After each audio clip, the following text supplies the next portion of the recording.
Merhabalar, ben sporcu beslenmesi uzmanı Zehra Bora. Sağlıklı, fit, enerjik hayatıma yani benim kanalıma hoş geldiniz. Bugünkü videomda sizlere insülin direnci hakkında merak edilen tüm soruların cevabını veriyor olacağım. Gülümsediğime bakmayın, konu biraz kritik biliyorum ve insülin direncine sahip olan çok fazla takipçim ve danışanım bulunmakta. Kuş kadar yiyorsunuz, neredeyse hiçbir şey yemiyorsunuz, yediklerinizin hepsinin kalorisinin hesabını yapıyorsunuz, su içseniz bile kilo alıyorsunuz. Tüm bu şikayetler sizlere de tanıdık geldi. Evet, eğer bu şikayetlere sahipseniz sizlerde de insülin direnci problemi olabilir. Peki ya sizlerde insülin direnci var mı yok mu? Sizler bunu nasıl tespit edebilirsiniz? Çok fazla kilo almaya başladınız ve aldığınız kilolar bel çevresinde toplanmaya başladı. Eğer kadınlarda bel çevresi oranı 88 santim, erkeklerde ise 102 santimin üzerindeyse sizlerde insülin direnci problemi olabilir. Kilolusunuz, kilo vermeye çalışıyorsunuz, az yiyorsunuz ve egzersizle destekliyorsunuz fakat bir türlü kilo veremiyorsunuz. Yine sizlerde insülin direnci problemi olabilir. Sürekli açlık krizi yaşıyorsunuz. Gün içerisinde hiçbir problem yaşamamış olmanıza rağmen akşam eve gittikten sonra kriz başlıyor. Yine sizde bir insülin direnci gelişimi başlamış olabilir. Çiğnemeden yutuyorsunuz. Çok fazla acıkıyorsunuz. Her elinizi attığınızda buzdolabına aklınız sürekli poğaça, börek, çikolata, böyle şekerli gıdalarda, hamurlu şeylerde, ekmekte, börekte, çörekte. Eğer öyle bir sıkıntı varsa yine bir meyliniz olabilir. Yemeklerden sonra uyuyakalmaya başlıyorsunuz. Genellikle çalışan kişilerde öğlen yemeğinden sonra bir uyku hali bastırır. Sabahları uyandığınızda çok asabisiniz. Hatta sabahları neredeyse uyanamıyorsunuz. Yataktan sürünerek kalkıyorsunuz. Gece çok geç saatlerde yatıyorsunuz. Sabah uyanamıyorsunuz. Kendinizi hantal hissediyorsunuz. Sürekli terliyorsunuz. Gece uykularınızda çok fazla terliyorsunuz. Erkeklerde uyku apnesi problemi yaşanıyor gece. Bu kişilerde insülin direnci problemi yaşanıyor olabilir. Az önce bir sürü şey saydım biliyorum. Bunlara sahipseniz bir kontrol ettirmekte fayda var ama bu saydıklarımdan herhangi birisi sizde var diye insülin direnciniz var demek değil. Aman diyeyim, sakın korkmayın. İnsülin şekeri yani glukozu hücre içerisine sokan bir hormon ve bu hormon pankreas tarafından üretilmekte. Genellikle insülinin yokluğundan değil de bizler çokluğundan dolayı sıkıntı yaşıyoruz. Yani yokluğu da bir dert, çokluğu da bir dert. Yok olduğunda tip 1 diyabet, çünkü üretilemiyor kişide insülin. Çok olduğunda da tip 2 diyabet dediğimiz sonradan gelişen şeker hastalığı oluşmakta. Kişilerde insülini salgılatan temel madde ise şeker. Glisemik indeksi yüksek olan basit karbonhidratlar, yani bu beyaz un, nişasta gibi. Bizler bunun için ekmekle şeker de aynı diyoruz, pirinç pilavı ile un aynı diyoruz. Her zaman diyoruz pastane ve fırın ürünlerinden uzak durun. Çocuklarınıza paketli ürünler tükettirmeyin. Gıda katkı maddesi kullanılan ürünlerden, şeker kullanılan ürünlerden uzak durun diyoruz. Çünkü bunların toplamı yekunda çok fazla tüketildiğinde kişide sonradan gelişen şeker hastalığı görülebilmekte. Yani buradan anlaşılacak şey, beslenmenizi iyi düzenlemezseniz insülin sizlerde çok fazla üretilmekte. Çok fazla insülin üretimi demek, şeker hastası adayı demek, hipertansiyon demek ve kalp hastalıkları demek. Sizler de baştan bu yana, videonun başından bu yana anlattığım bu semptomlara sahipseniz bir kan değerlerinizi kontrol ettirin derim. Gelelim insülin direncinin tanımına. Gün içerisinde aldığınız şekeri yani glukozu enerjiye çevirmeniz için sizlerin insüline ihtiyacınız bulunmakta. Ama o kadar fazla kötü besleniyorsunuz ki, o kadar çok basit karbonhidrat tüketiyorsunuz ki insülin miktarı çok fazla salınmaya başlıyor. Ve bu yüzden insülin ve glukoz birbirine bağlanamadığı için glukoz hücre içerisine giriş yapamamakta. Bu sayede kanda tabii ki glukoz fazla bir miktarda seyretmekte. Bu da risk oluşturmakta. İnsülin direnci gelişmeye başlamış olabilir. Hastalığın teşhisi için sizler ne yapmalısınız? Kanınızda HOMA değerinize baktırıyorsunuz. 8 saat açlığın üzerine kanınızı veriyorsunuz. Kanınızda glukoz ve insüline baktırıyorsunuz. İnsülin ve glukoz değerinizi çarptıktan sonra 405'e bölüyorsunuz. Eğer çıkan sonuç 2,5'un üzerindeyse sizde insülin direnci var demektir maalesef. Peki ya sizler bu insülin direncini nasıl kırabilirsiniz? 3 tane aşaması bulunmakta. Öncelikle ilaç tedavisi, ardından egzersiz, ardından da diyet tedavisi. Öncelikle sizlere ilaç tedavisinden bahsetmek istiyorum.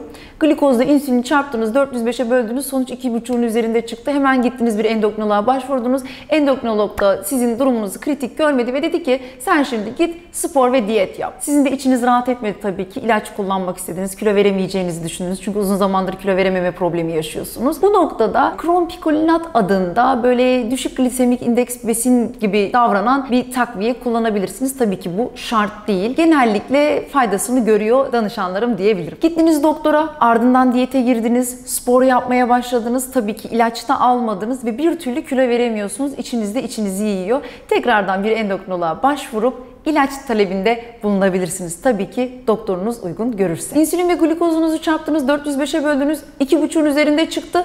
Hatta çok üzerinde çıktı. Hemen koşarak bir endokrinoloğa gittiniz. Endokrinolog durumun vahimiyetinin farkında olduğu için hemen size ilaç tedavisine başladı. Belki insülin enjeksiyonuna bile başlamış olabilir. Çünkü değerler çok yükselebiliyor kişilerde. Bu noktada ilaç tedavisi asla katiyen yeterli değil. İlacınızı kullanacaksınız. Bunu diyet ve sporla muhakkak destekleyeceksiniz. Yani içinde bulunduğunuz durumun farkına varmanızı tavsiye ediyorum. Hemen hayatınıza sağlıklı beslenmeyi dahil edin ve muhakkak hayatınızda egzersizle destekleyin ve doktorunuzun verdiği ilacı düzenli olarak kullanmayı ihmal etmeyin. İnsülin direnci üzerinde evet ilaç tedavisi kullanılmakta. Yeterli değil. Muhakkak ben de bir sporcu beslenmesi uzmanı olarak sizlere egzersizin öneminden şu anda bahsetmek istiyorum. 45 dakika gün içerisinde egzersiz yapmanız şart. Bu aslında hepimiz için şart. Kalp sağlığımızı korumak amaçlı. Lakin bir de insülin direnci probleminiz varsa egzersiz yapmanız gerekiyor diyebilirim. Yürüyüş yapabilirsiniz mesela gün içerisinde. Dizinizde ve belinizde herhangi bir sıkıntı yoksa yürüyüş yerine bisiklet olur, eliptik olur, koşma olur. Yine üzerine yüzebilirsiniz. Aynı şeyleri söylemiş olabilirim. Geçtik. Ve gücünüz, kuvvetiniz yerinde. Tüm bu kardiyoyu tamamladıktan sonra enerjinizi bir türlü harcayamadıysanız üzerine pilates, yoga, fitness, crossfit de yapabilirsiniz. Bu sayede insülin ve glukoz birbirine rahatlıkla bağlanabiliyor ve yağ dokusu parçalanabiliyor. Yani egzersiz yapın, egzersiz yapın, egzersiz yapın. Eğer çok üzerinde değilse 2,5'un üzerinde değeriniz, ilaç tedavisi yerine egzersizle başlayın. Geldik benim uzmanlık alanıma, beslenme konusuna. 3 basamak var ve 3 basamaktan herhangi biri eksik olduğunda sizler maalesef ne yazık ki sonuca ulaşamayacaksınız. Çok merak ediyorsunuz, günde kaç öğün yemeliyim? İşte 2 öğün mü yiyeyim, 6 öğün mü yiyeyim, ara öğün yapayım mı, hiç ara öğün yapmayayım mı, akşam yemeği kaçta keseyim, sabah kaçta kahvaltıya başlayayım? Bir sürü soru işaretleri var aklınızda biliyorum. Yine atlamak istemiyorum. Bu yüzden kağıttan okuyacağım besinleri sizlere. Beslenme uzmanınız tarafından belirlenmiş bazı besinleri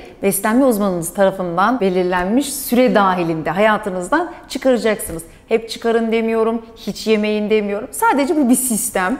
Nedir bu besinler? Patates püresi, suda haşlanmış havuç, mısır, mısır gevreği, mısır unundan yapılmış ekmek, bal, reçel, pekmez, marmelat, meyve suları, çikolata, hazır dondurmalar, muz, beyaz undan yapılmış ekmek, sofra şekeri, hamur işlerinin tümü, şerbetli tatlılar, beyaz undan yapılmış makarna, kek, kurabiye, beyaz pirinç pilavı, şehriye, erişte, gofret, bisküvi, incir, kuru üzüm, kavun, karpuz, yani şeker oranı yüksek taze meyvelerden bahsediyorum burada. Yine şeker oranı taze meyvelerden daha da yüksek olan kuru meyveler bulunmakta. Bunlardan da birazcık uzak durmakta fayda var. Yine hep diyorum meyve yerine taze meyve tüketin ama bazı meyveler yine sıkıntılı. Üzüm, kavun, karpuz, incir gibi bunlardan uzak durmakta bir süre fayda var. Evet, bu besinleri hayatınızdan bir süre çıkarttınız ama insülin direnci probleminizden kurtulamazsınız. Trans yağdan da uzak duracaksınız. Trans yağdan zengin tereyağından uzak duracaksınız. İşlenmiş etlerden uzak duracaksınız. Paketli gıdalardan, içerisinde şeker ihtiva eden, tatlandırıcı ihtiva eden paketli gıdalardan uzak duracaksınız. Bazı besinleri hayatınızdan çıkarttınız, trans yağdan uzak durdunuz ve hayatınıza omega 3'ü dahil edeceksiniz. İnsülin direncinden korunmada kalkan görevi göstermekte omega 3. Ne yapabilirsiniz? Salatalarınıza bir miktar keten tohumu ekleyebilirsiniz. Ara öğünlerinizde cevizden faydalanabilirsiniz. Yine ana öğünlerinizde haftada 2 veya 3 gün 400 gram olacak şekilde, bu somon da olabilir, balık tüketeceksiniz. Eğer balık sevmiyorsanız gıda takviyesi olarak omega 3 almanızda fayda var derim. Glisemik indeksi yüksek besinlerden uzak duruyorsunuz. Glisemik indeksi düşük kompleks karbonhidratları hayatınıza dahil ediyorsunuz ve bu sayede liften daha fazla yararlanıp daha fazla tok kalıyorsunuz. Gün içerisinde bu sayede çok fazla enerjiniz düşmüyor, acıkmıyorsunuz, sinirlenmiyorsunuz, daha iyi hissediyorsunuz. Konuyu şöyle kapatalım. Beyaz pirinç yerine bulgur pilavı, beyaz un yerine tam buğday unu, meyve suyu yerine meyveyi, patates kızartması yerine közlenmiş patatesi, beyaz un yerine de tam tahıl unu tüketiyorsunuz. Bir beslenme uzmanı olarak tabii ki yulaftan da bahsetmek isterim. Karbonhidrat açığınız var. Bu noktada yoğurdunuzun veya sütünüzün içerisine öğünlerinizde yulaf katabilirsiniz. Ve hatırlatmakta fayda var. Salata, çorba ve yemeklerinizin içerisine limon suyu ve sirke kattığınızda besinin glisemik yükü düşmekte. Aynı zamanda yoğurdunuza katacağınız toz, tarçın da kan şekeri regülasyonunu sağlamada çok etkin. Hadi gelin direncinizi birlikte kıralım. Enerjimi bilgimle birleştirdim ve sizlerle paylaşıyorum. Lütfen kanalıma abone olmayı unutmayın ve bildirimleri de açın. Yine katkı sağlamak isterseniz videomun altında yorumlarda buluşabiliriz. Sizleri çok seviyorum.